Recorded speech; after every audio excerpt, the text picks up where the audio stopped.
ผู้ฟังกำลังให้เกียรติรับฟังสถานีวิทยุเจียงใหม่มหานคร FM 107.25 เมกะเฮิรตซ์อันดับต่อจากนี้ไป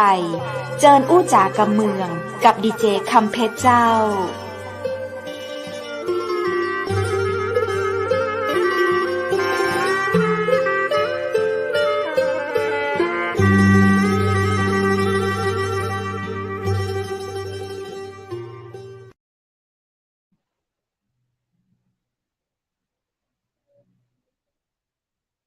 สวัสดีเจ้าสวัสดีคุณผู้ชมที่ฮักและกระเติงหาจัดนักนะเจ้ายินดีต้อนรับเข้าสู่รายการอู้จ๋ากำเมืองต่างจังใหม่มหานครแพร่ภาพออกอากาศจากอาคารวังสิงห์คำอำเภอเมืองจังหวัดเชียงใหม่เจ้าคุณผู้ชมและคุณผู้ฟังเจ้าปีกะปากะข้าเจ้าดีเจคำเพชรเช่นเคยนะเจ้าวันนี้อันดีจักนักเนาะปากันในวันศุกร์เจ้าวันศุกร์ที่เดือนตุลาคม2565เจ้ามีเรื่องราวดีๆสาระดีๆนะเจ้ามาอุ้มวาจากันในวันนี้นะเจ้าคุณผู้ชมและคุณผู้ฟังเจ้าวันนี้ข้าเจ้าดีเจคำเพชรมาอุ้มวาจากับคุณผู้ชมในช่วงของดีเจอู้ไปเรื่อยแล้วนะเจ้าวันนี้ข้าเจ้ายังมี VIP ที่จะมาอู้จากกำเมืองโดยกันนะเจ้าเอาเรื่องราวดีๆมาเล่าสู่กันฟังวันนี้เจ้าตังจังใหม่เปิ้นจะมีการวิ่งนะเจ้าวิ่งม็อกม่วนนะเจ้าแล้วก็พี่ดีเจแอมคนงามก็จะมาเล่าให้เราฟังว่าการวิ่งม็อกม่วนใครจะมาร่วมกิจกรรมดีๆแต่เฮาได้พ้องเปิ้นจะมาเจิญคุณผู้ชมและคุณผู้ฟังไปร่วมด้วยกันเป็นจะใดในกิจกรรมงานวิ่งมอกม่วนที่เจียงใหม่ที่วันที่26พฤศจิกายนที่จะถึงนี้นะเจ้าก็เดี๋ยวหาเจิญปากับพี่แอมชวนพิษจากต่างเจียงใหม่มาเล่าสู่กันฟังเลยดีกว่าเชิญพบกับพี่แอมชวนพิษยินดีต้อนรับสวัสดีเจ้าพี่แอมคนงามเจ้าสวัสดีเจ้าสลียินดีที่ได้รู้จักกันเนาะพูดได้เลยค่ะเจ้าคือเราได้เลยเนาะเจ้าพี่แอมอยู่เชียงใหม่นะเจ้าอากาศต่างเชียงใหม่เป็นไดพ้องเจ้าพี่แอมเจ้าตอนนี้กำลังสบายเนาะวันนี้ก็ตอนหัวค่ำก็ยังบ่ต้องใส่เสื้อกันหนาวเสื้อแต่ว่าถ้าออกไปทางหน้าบ้านก็เริ่มเย็นลงแล้วเจ้าตอนนี้ข้าเจ้าอยู่ตังวังสิงห์คำพี่แอมอยู่ตังหางดงก็บ่ไกลกันตะใดนะเจ้าเนาะแต่วันนี้นะเจ้าข้าเจ้าก็มาอยู่นอกสถานที่นะเจ้าคุณผู้ชมก็จะยืมบรรยากาศฉากหลังของเชียงใหม่เหมือนกันนะเจ้ามารถติดอยู่ในเวียงก็เลยปิกไปสตูดิโอฮาวตันนะเจ้าคุณผู้ชมจะงงๆว่าวันนี้ดีเจคำเพชรไปเตรียมฉากจะได้เนาะเจ้าอันนี้ก็อยู่ที่สถานที่แปลกตาไปเนาะใช่สตูดิโอเหมือนกันแต่เป็นสตูดิโอของเพื่อนที่เปิ้นทำเกี่ยวกับเพลงนะเจ้าวันนี้เราก็ต้องขอบคุณสถานที่ของอาจารย์อ้วนตวยนะเจ้าเนาะตังสันติธรรมพลาซ่านะเจ้าเจ้าเจอพี่แอมวันนี้เป็นได้วันนี้เรามีอย่างมาเล่าสู่กันฟังตะกี้เขาเจ้ากันไปในเรื่องของหัวข้อที่เขาจะอู้กันในวันนี้เนาะวิ่งมอกม่วนอีนะถ้าคนเมืองบ้านว่าโล่นอีนะเจ้ามันก็เจ้านอกจากคำว่าโล่นมันจะมีแหมกำนึงนะกำเมืองบะเก้าแต่เนาะแต่ถ้ามาอู้ก็ได้จะงงกันไปก่อนเพราะฉะนั้นวันนี้เราอู้กันว่าวิ่งมอกม่วนดีกว่าเนาะเพราะว่ากำนี้เป็นกำกลางๆร่วมสมัยไผกับฮู้เจ้าวิ่งมอกม่วนความจริงมันคือการวิ่งมาราธอนนะเจ้าแต่ว่าเฮาบ่เอาแต่เอาว่าเนาะถ้าเอาแต่เอาว่าเพิ่นมีแบบว่า10กิโล15กิโล20กิโลไอ้เนาะคนที่จะไปวิ่งได้นี่ก็ต้องฟิตร่างกายพอสมควรแต่ละคนก็ต้องซ้อมโลดนี่เป็นปีๆนะเจ้าถึงจะสามารถเข้าแข่งและก็ระดับได้รางวัลเนาะแต่ว่าของเฮาเนี่ยอยากจะจัดเหมือนวิ่งมาราธอนก็คือเฮาอยากได้กลุ่มนักวิ่งนี่แหละเพราะว่าการวิ่งคือการดูแลสุขภาพเนาะเฮากำลังรณรงค์ช่วยกันให้คนเฮาดูแลสุขภาพการเล่นกีฬาเพื่อสุขภาพเป็นสิ่งที่ง่ายที่สุดนะเจ้าใช้อุปกรณ์น้อยที่สุดก็คือการวิ่งบางคนบอกวิ่งเดินเอาก็ได้แต่ว่าถ้าวิ่งเนี่ยมันก็จะได้ระยะแล้วก็ได้กำลังที่ดีกับหัวใจนั มากกว่าการเดินธรรมดาได้ซ้ำเนาะเป็นการฝึกความแข็งแกร่งของร่างกายเราเพราะฉะนั้นการที่จัดงานนี้ขึ้นมานะเจ้าเพราะว่ามันเป็นหน้าหนาวก็นิยมกันวิ่งมาราธอนจะเกิดขึ้นเยอะแยะช่วงนี้นะเจ้าหลายที่ก็จัดเราก็จัดพ้องแต่ว่าวัตถุประสงค์ในการจัดวิ่งของเรานะเจ้ามีที่มาหน่อยหนึ่งแล้วก็เกี่ยวข้องกับทางแม่เสรียงนะเจ้าทางอำเภอแม่เสรียงตอนนี้ถ้าคนถามว่าการวิ่งมาราธอนครั้งนี้หรือว่าชื่อทีมงานชื่องานว่าวิ่งมอกม่วนเนาะเพิ่นจัดขึ้นอย่างเป้าหมายประสงค์หลักของเราคือเพื่อสมทบทุนเนาะเพื่อระดมทุนช่วยเหลือเป็นทุนการศึกษาให้กับละออนนักเรียนที่อยู่ตามชายแดนไทยพม่าและเจ้าโดยเฉพาะในเขตฝั่งจังหวัดแม่ฮ่องสอนเจ้าเราก็รู้กันเนาะว่าช่วงที่ผ่านมาหรือว่าในช่วงขณะนี้ก็แล้วแต่นะเจ้ามีสถานการณ์บ่ค่อยสงบในประเทศเพื่อนบ้านของเรากลุ่มละอ่อนนะเจ้าหรือว่าผู้ปกครองต่างๆส่วนหนึ่งอพยพมาอยู่ใกล้ๆชายแดนเนาะบางคนก็ทะลักเข้ามาในบ้านเราแล้วก็มาเรียนหนังสือหรือว่าโรงเรียนฝั่งโน้นก็เหมือนกันนะเจ้าที่ยังต้องเรียนต้องสอนกันอยู่เพราะว่าถ้าบ้านมันจะขาดช่วงไปเมินตั้งแต่ช่วงโควิดมานี่ก็คือหยุดโรงเรียนกันไปนักเนาะ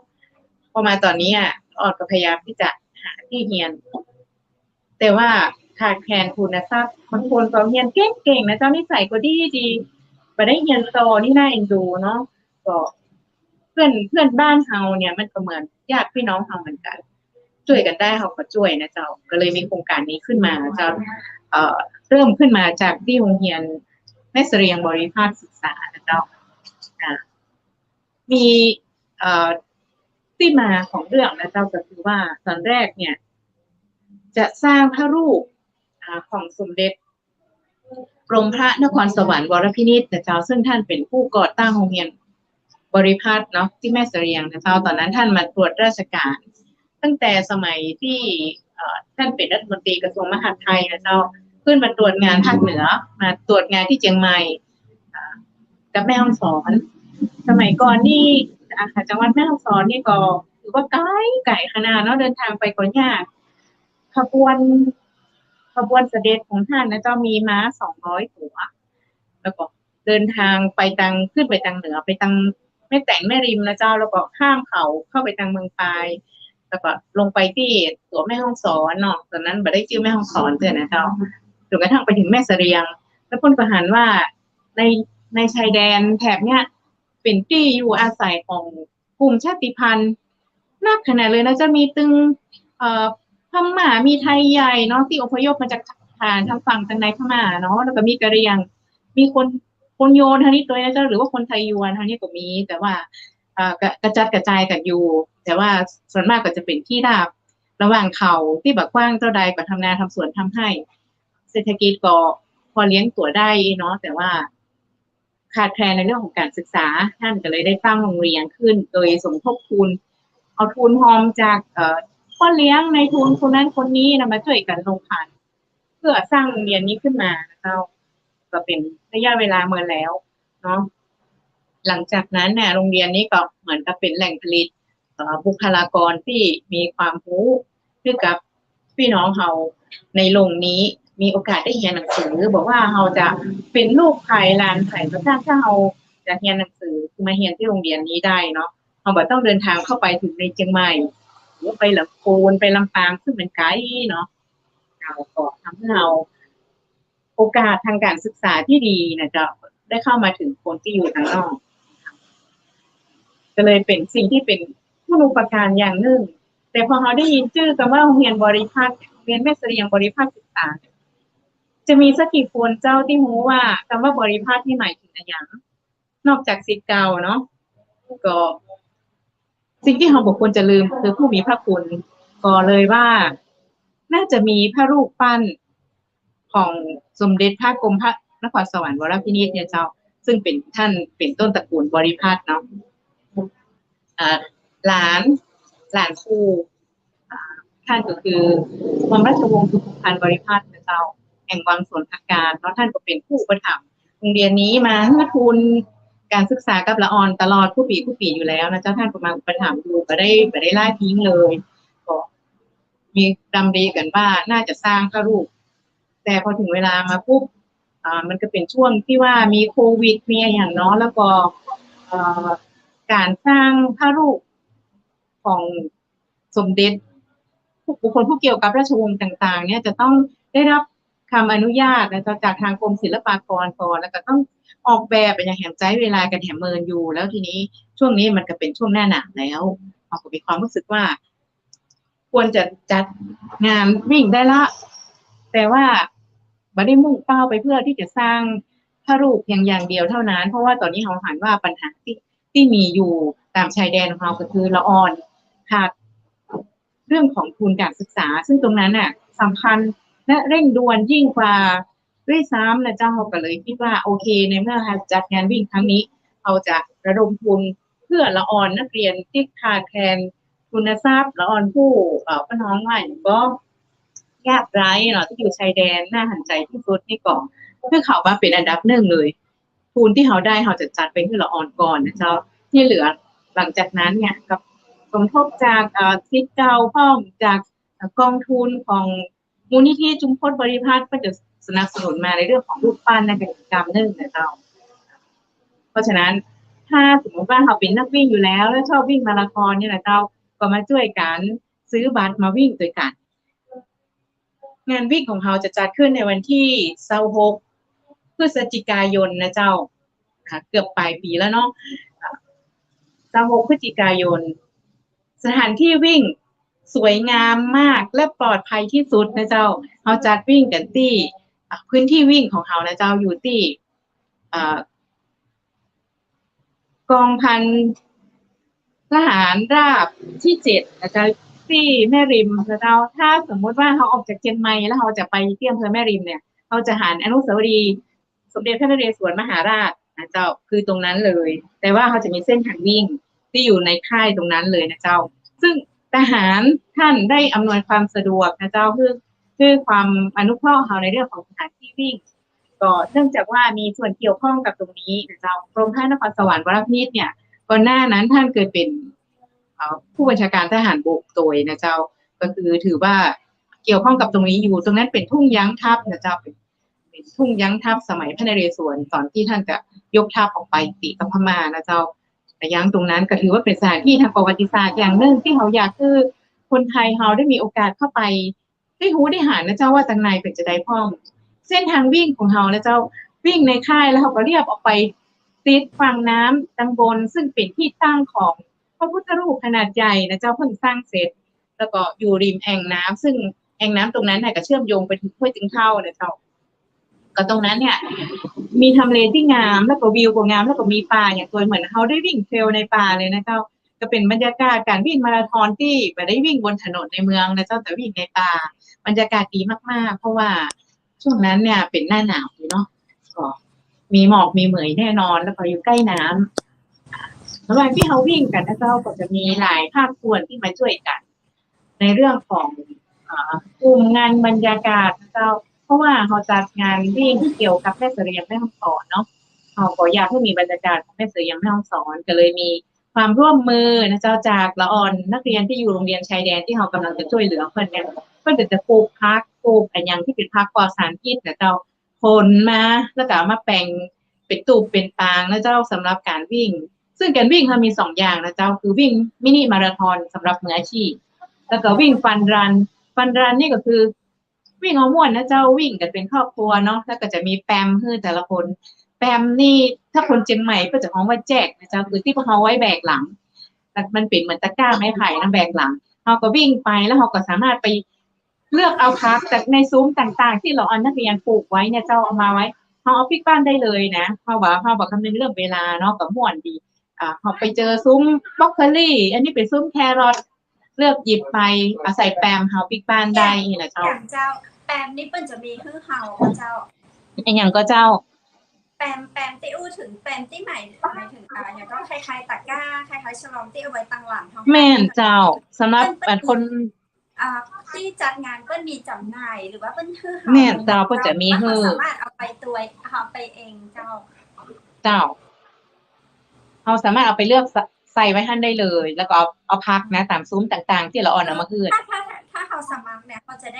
ได้แปมแล้วก็เสื้อมากับเจ้า อันอย่างก็เจ้า จะสมมติจะแปมหรือว่าฉลองที่เขาจะเอาไปเก็บผักต่อที่เขาวิ่งคะเนาะเจ้าเป็นแจกคือเลยกับเจ้าทีมงาน เจ้าก็จะมีแจกคือที่งานนะคะบางคนก็อาจจะเอาเนาะบางคนอาจจะบ่เอาเพราะว่ามันเป็นภาระไอ้เนี่ยบ่เอาพักไอ้ยังสักอย่างก็เป็นอย่างเดียวแต่ว่าแปมนี่เขาจะเตรียมมาคืออ๋อเจ้าถ้าในส่วนของการวิ่งมอกม่วนนี่เนาะเขาไม่ได้ เจ้า จะเอาถ้วย สำหรับคนที่มาวิ่งมอกม่วน เก็บผักนี่เนาะเก็บผักใส่อ๋ออันนี้มันเป็น เจ้า คือดีมากมายเนาะนะคะ แม่ เจ้าเก็บผักปิ๊กบ้านเลยเนาะ พี่แอม ฮึ การวิ่งเก็บผักนี่เขาเคยทำมาหรือยังเจ้า หรือว่าเป็นยัง เพิ่งทำ นี่เป็นเตื้อแรก อ๋อนะ เตื้อแรกเพราะว่า มันจะเป็นคำขอบคุณจากละอ่อนที่เฮาซอสตางค์จะไปช่วยเปิ้นเนี่ยเนาะละอ่อนเขาคิดว่า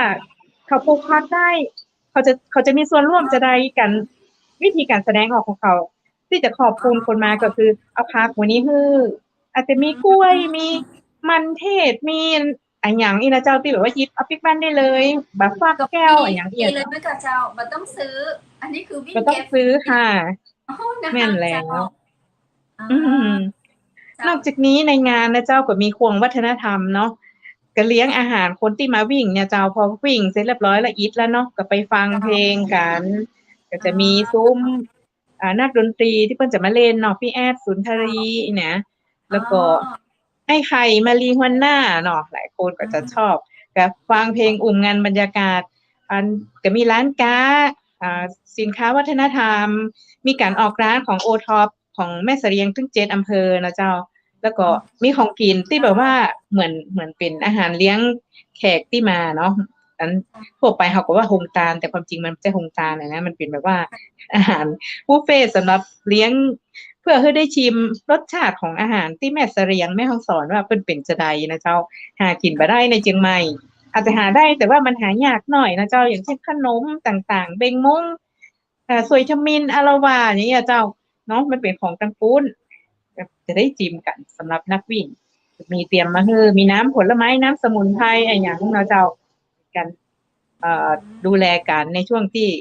วิ่งเข้าเส้นชัยแล้วนะเจ้าคิดว่าน่าจะม่วนเจ้าบรรยากาศการนึกถึงตอนนี้ก็โอเคแล้วได้บุญก็ได้บุญเนาะแล้วก็ได้ไหว้พระโดยเพราะว่าพระใหญ่ที่ตั้งอยู่ตรงนั้นเนี่ยสร้างเสร็จแล้วยังบ่ได้มีงานสมโภชเตื้อนะเจ้าก็จะมีงานพร้อมกันในวันนี้เลยนะเจ้าพอวิ่งเสร็จก็มีส่วนหนึ่งงานตาลพระเจ้าหลวงเนี่ยเจ้าก็มีการวางพานพุ่มดอกไม้ต่างๆจากผู้หลักผู้ใหญ่เนาะที่มันจะมาในงานและที่สำคัญนะเจ้าท่านจะได้ถ่ายรูปเนี่ยใกล้ชิดกับให้บัวขาวบัญชาเมฆนะเจ้าเพราะว่าที่เป็นนักมวยเก่งๆให้มันกับเจ้าแม่นแล้วโอ้โหแบบว่าอันขึ้นโชคไฟไหนก็เต็มอกเต็มใจนะเจ้าเพราะว่าอันบัวขาวบัญชาเมฆเพิ่นเป็นทหารอยู่แล้วเนาะแล้วเพิ่นก็อยู่แถวเนี้ยอยู่บักไก่กันเพราะฉะนั้นเพิ่นยินดีที่จะมาวิ่งด้วยกันเลยวันเปิดวันที่เขาเริ่มวิ่งเป่าปี๊ดครั้งแรกเนี่ยไปเนี่ยก็จะเจอตลอดทางนะคะก็ขอถ่ายรูปได้เลยนะเจ้าสำหรับคนที่เป็น FC ของบัวขาวบัญชาเมฆเนาะพระเจ้าคนหนึ่ง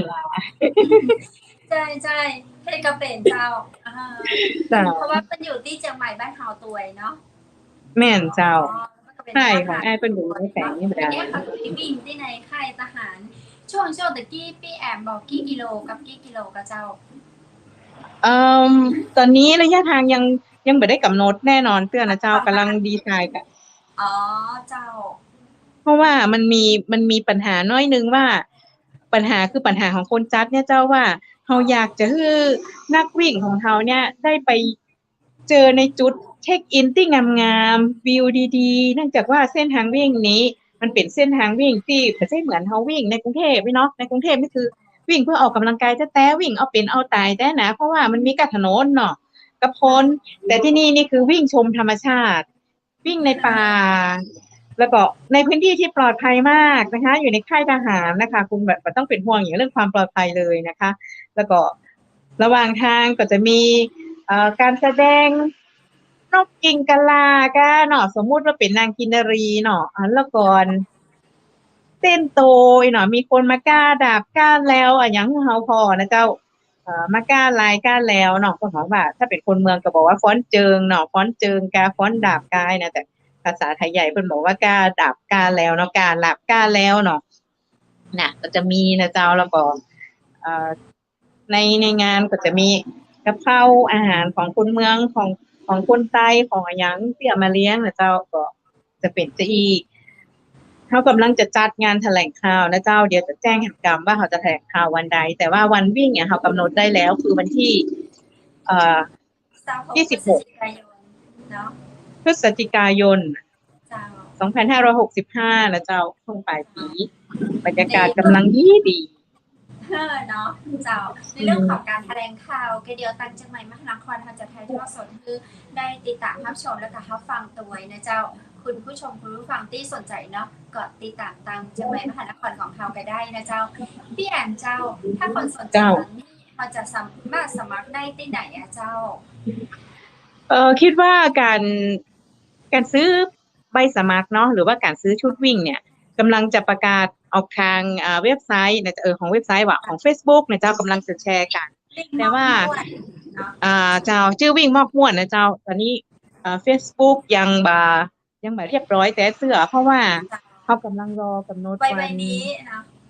เร็วๆนี้เลยเจ้าและแหมปีนึงนะแหมจุดนึงที่ว่าไปแล้วเจอแน่ๆซื้อบัตรได้เลยนั่นก็คือห้างเมย่านะเจ้าที่จันจีห้างเมย่าเขาก็เริ่มน่าจะเป็นสัปดาห์หน้านะเจ้าเดียวแหมกามนึงมาที่ปุ๊บเนาะการแชร์ข่าวกามนึงว่าเริ่มขายบัตรกันตั้งแต่วันใดแต่ตอนนี้เรามาเล่าที่มาที่ไปให้ฟังก่อนสำหรับท่านที่สนใจนะเจ้าขอเตรียมสุขภาพเนาะฟิตวันนี้ก่อนยังตันนะเจ้าเพราะว่าเราบ่ได้วิ่งมินิมาราธอนอย่างเดียวเรามีวิ่งมอกม่วนตรงนั้นนี่คือต้องเอาตัวรอดถึงเส้นชัยก็ได้นะเจ้าเวลาเท่าใดก็ได้เพราะว่าระหว่างที่รอเขาเริ่มวิ่งกันตีห้านะคะรอท่านถึง11 โมงเลยนะเจ้าแล้วก็มีข้าวตอนให้กินมีดนตรีให้ฟังนะเจ้ามีวิวงามๆเพื่อท่านได้ถ่ายรูปนะเจ้าได้ดูกิจกรรมการทำงานของทหารที่อยู่ในค่ายนะจะมีการปศุสัตว์เลี้ยงเป็ดอะไรอย่างต่างๆแน่เข้าไปแอลไปไหว้พระได้ไปสักการะอนุสาวรีย์สมเด็จพระนเรศวรมหาราชตัวนะเจ้าเป็นสิริมงคลได้บุญตัวเจ้าได้สุขภาพได้ยินว่าในค่ายต้องมีแบบสวนพักสวนผลไม้อย่างตัวยเนาะแต่ท่านทองเข้าไปแม่นแล้วเขาชมตั้งนอกได้นะเขาบอกเข้าไปขี่ว่าตั้งไหนนะพี่แอมเจ้าพี่แอมเจ้าถ้าในวันนี้ถ้าเป็นสนใจแล้วมาติดตามทางช่องได้นะเจ้าเขาจะเอาข่าวมาฝากคือได้ติดตามเรื่องของกิจกรรมวิ่งมักม่วนเป็นระยะเลยนะเจ้าเนาะเจ้าได้นะเจ้าในการวิ่งมักม่วนนี้ทางเชียงใหม่มหานครเขาจะตามติดกับสถานการณ์จนถึงวันสุดท้ายวิ่ง2 พฤศจิกายนด้วยทีเดียวเจ้าพี่แอมอ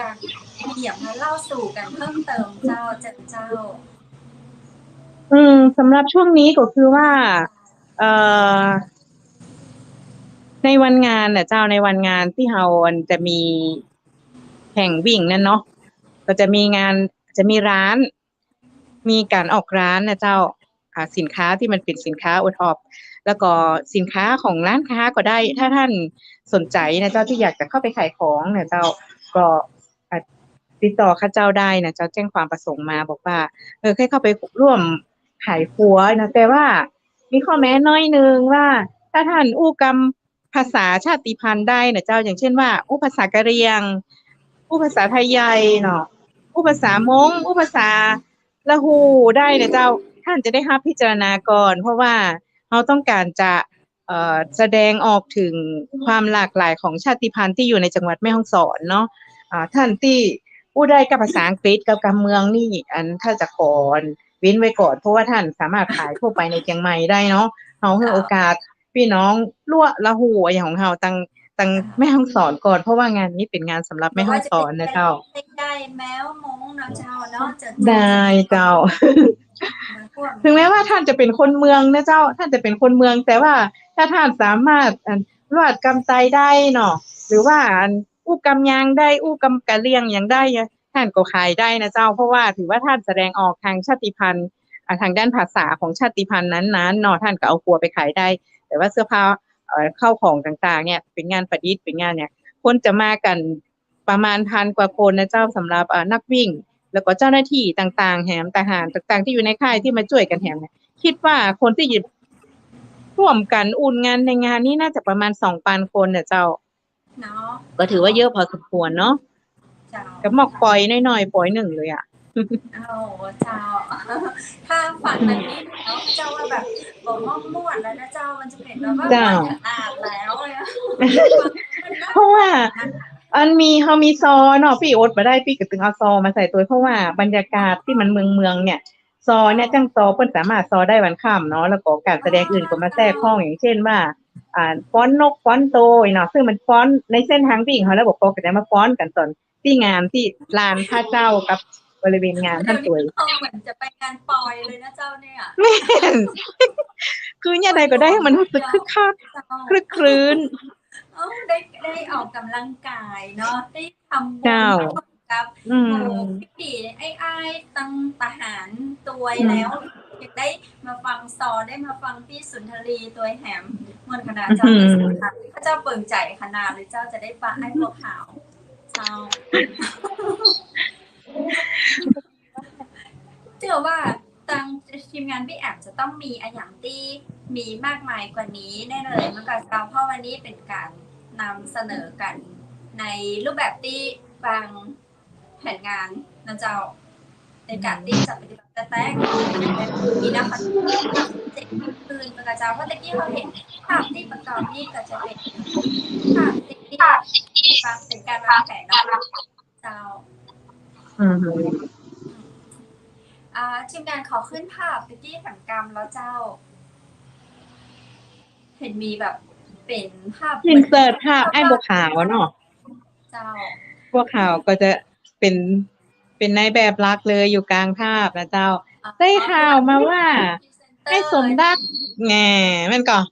ให้สมรักคำสิงก็จะมาตัวนะใช่ให้สมรักคำสิงบอกว่าเดี๋ยวดูคิวมีเปอร์เซ็นต์ว่าจะมาเจอกันอยู่เจ้าน่ะก็ได้กำลังจะไปซ่อแหมนะว่าจะมีใครที่แบบเป็นสปอนเซอร์แบบว่ามีเครื่องดื่มเนี่ยมาให้เรามอมแหมเนาะใช่เนาะจะมาร่วมแจมร่วมในกิจกรรมตรงนี้นะเจ้าจะติดต่อติดต่อพี่แอมก็ได้นะเจ้าได้เจ้ายินดีเนาะเจ้า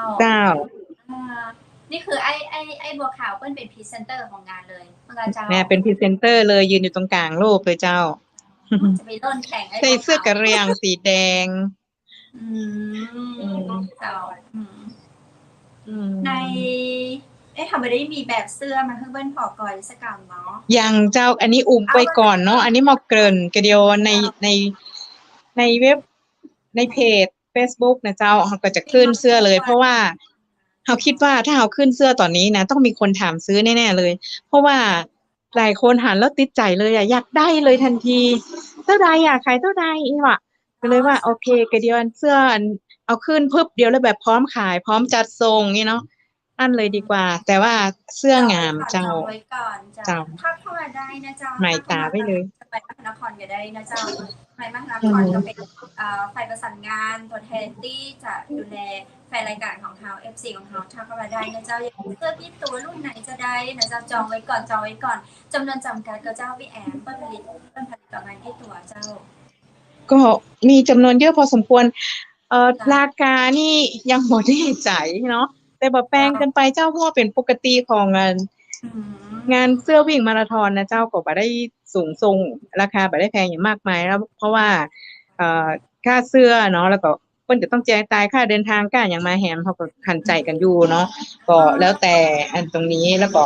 เดียวถ้าเสื้อออกมาจะมีราคามาพร้อมแล้วก็พร้อมส่งให้กับท่านเลยสำหรับท่านที่อาจจะอยู่ไกลเนาะบ่สะดวกมาเสื้อเพราะว่าวันวิ่งมันแถมเป็นเดือนเนาะก็จะทยอยไปเขาก็จะขายไปเรื่อยๆนะเจ้าขายบัตรไปจนถึงวันสุดท้ายของการ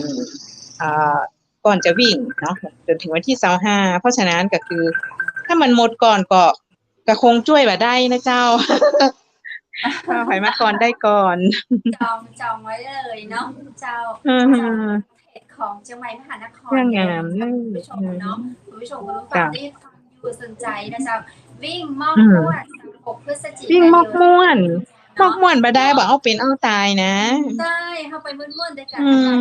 สวยนะเจ้าค่ายทหารที่เป็นมีอันก็ตั้งเข้าเป็นรูปอนุสาวรีย์สมเด็จพระนเรศวรมหาราชพระองค์ดำเห็นไหมก็เจ้าผลต่างไปแม่ริมเนาะซ้ายมือเจ้าออกจากในเวียงเชียงใหม่เฮานี่ประมาณกี่กิโลเนาะ5 กิโล6 กิโลได้กันหาน่าจะประมาณแบบเป็น6 กิโลได้คุณผู้ชมคุณผู้ฟังที่ออกจากสี่แยกวังสิงห์บ้านเฮานี่เนาะไปนะจ๊ะผลต่างที่จะไปอำเภอแม่ริมพอถึงอำเภอแม่ริมเนาะเกิ่ง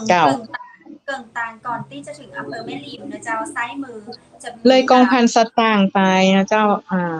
เลยกองพันสัตว์ป่าแถวนั้นเป็นท้องว่าอย่างว่าเจ้าย้ำถึงกรรมเจ้าพี่แอมค่ายกองพลทหารราบที่7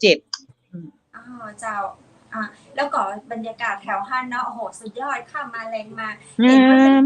เดี๋ยวนี้เนาะปกติวิ่งออกกำลังกายไปไฮฮูกไปเช็คอินกันแล้วจุดต่างในปุ้นจะมีแบบว่าสันเขื่อนนะเจ้าเขาก็จะวิ่งผ่านสันเขื่อนเลยเนาะแม่นแล้วมอขนาดเลยแต่กี้เห็นมีทีมงานเอาภาพอันลูกเป็ดใส่ชุดทหารมาเจ้าเนาะมันก็อันนั้นก็จะเป็นภาพที่ในสถานที่เข้าไปวิ่งเส้นทางที่เราจะวิ่งผ่านนะครับเนาะเมื่อกี้ภาพตานอยู่กับเจ้าภาพตัดแทรกเข้าได้ก่อนแม่ฮักเราวิ่งตรงนี้เป็นห้องฟักไข่เป็ดของทหารนะเจ้าใช่เป็นก็เลยเอาเป็ดมาใส่ชุดทหารเฝ้าตั้งหน้าแม่ฮักแม่จังนะทีมงานมีวิดีโอกับเจ้ารู้สึกว่าเราจะมีวิดีโอที่วิ่งอยู่แถวที่น้ำเป็ดน่าจะมีสักนิดนึงที่แอบกับเพนหรือเปล่าที่แอบที่ไหนเนี่ยมีใครแบบหน้าตาเหมือนใครหน้าตาคุณจะมาเนาะในวันที่27 พฤศจิกายนนี้เห็นไหมว่ามีวิวที่ดีมากมายบรรยากาศที่ดีมากๆนะคะใครสนใจก็ทักกันมาได้เลยนะคะที่นี่ถือว่าเรามีเครื่องเล่นข้าวโพดด้วยนะคะมีเป็ดนะคะใส่ชุดทหารโหน่ารักมากเลย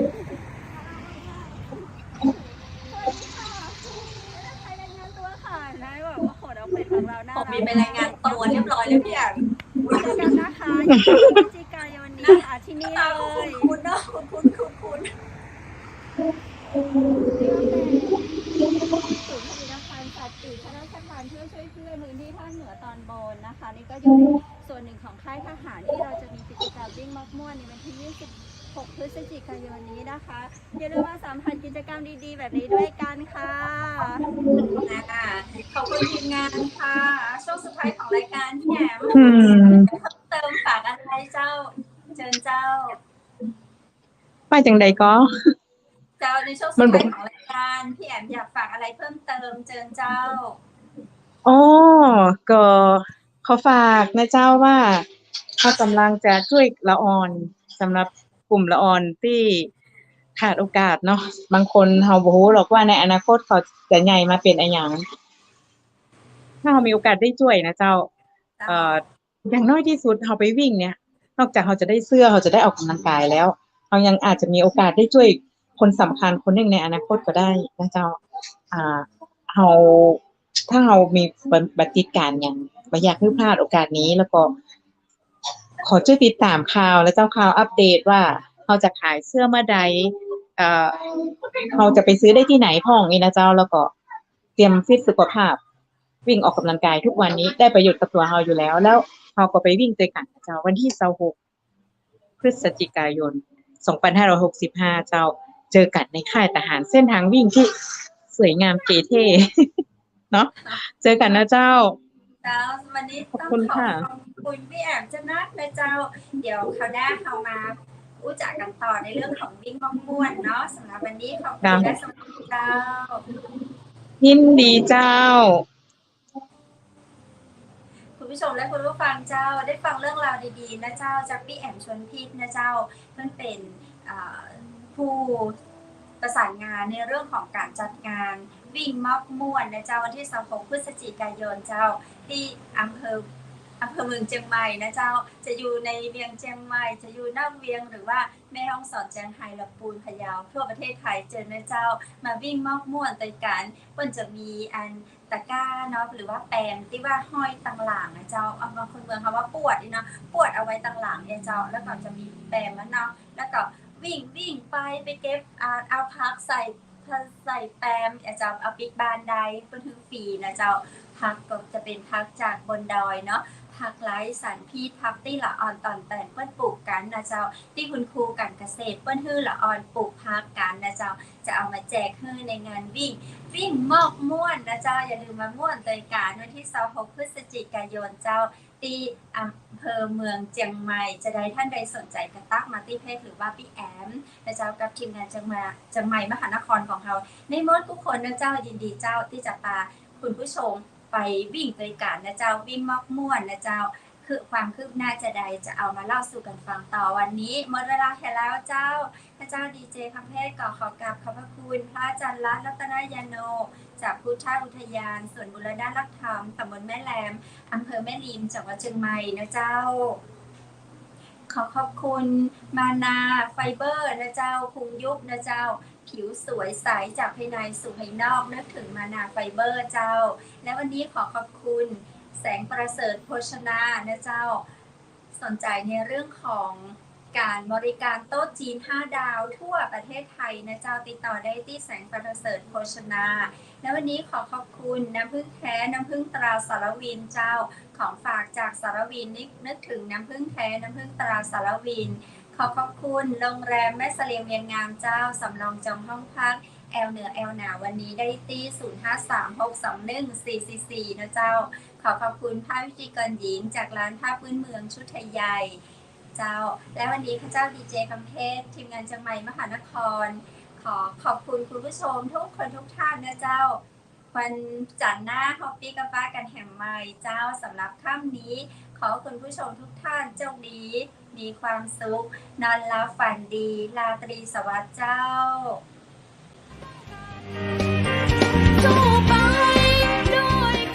สถานีวิทยุเจียงใหม่มหานคร 107.25 เมกะเฮิรตซ์ขอแสดงความห่วงใยและเป็นกำลังใจให้ทุกท่าน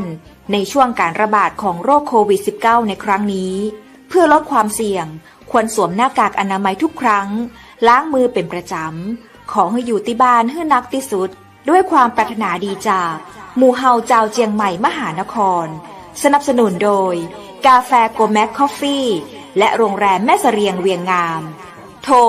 053-621-444 และ 081-595-2883